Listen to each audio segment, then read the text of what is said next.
நல்ல விஷயம். தொடர்ந்து இந்து அறநிலையத்துறையை வந்து அண்ணாமலை விமர்சனம் பண்ணிட்டு வராரு. பாஜக தமிழ்நாட்டில் ஆட்சிக்கு வந்தா நிச்சயமாக இந்து அறநிலையத்துறை ரத்து செய்யப்படும், கோயிலோட வருமானத்தை வந்து சீரழிக்கிறாங்க அப்படின்னு. ஆமாம் ஆமாம் ஆமாம்.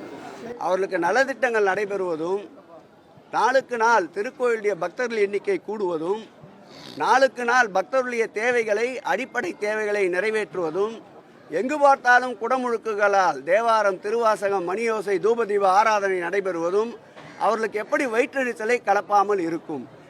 ஆகவே அண்ணாமலை போன்றவர்கள் ஆன்மீகத்தை வைத்து அரசியல் நடத்தலாம் என்று எண்ணியவர்கள் இன்றைக்கு ஆன்மீகத்தை வைத்து அரசியல் நடத்துவதற்கு இடமில்லை என்பதால் இது போன்ற சொற்றொடர்களை தொடர்ந்து அவர்கள் பயன்படுத்தி கொண்டுதான் இருப்பார்கள். எங்கள் இயக்கத்தை பொறுத்தளவில் அடிக்க அடிக்க உயருகின்ற பந்து இது, தீட்ட தீட்ட ஒளி தருகின்ற பட்டை வைரம் இது, காய்ச்ச காய்ச்ச மெருகேறுகின்ற சொக்க தங்கம் இது. அதனால் அவர்கள் அடித்துக்கொண்டே இருக்கட்டும். எங்கள் இயக்கத்தோடு இன்னும் விறுவிறுப்போடு வீறு நடை போடுவார்கள்.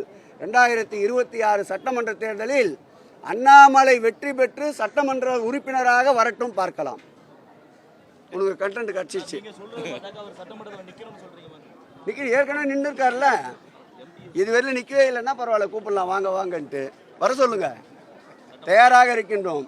எங்கள் தலைவர் இன்றைக்கும் அறுதியிட்டு உறுதியிட்டு நிமிர்ந்த நெஞ்சோடு, ஏன் நீங்கள் இருமாப்பு செருக்கென்று கூட எடுத்துக்கொள்ளுங்கள், களத்திற்கு வர சொல்லுங்கள். சாதாரண அடிமட்ட தொண்டனை கலைஞர் வாழ்க, எங்கள் ஆர்வி தளபதி வாழ்க என்று சொல்லுகிற தொண்டனை நிற்க வைத்து அவரை தோற்கடித்து காட்டுவோம். போட்டுக்க என்ன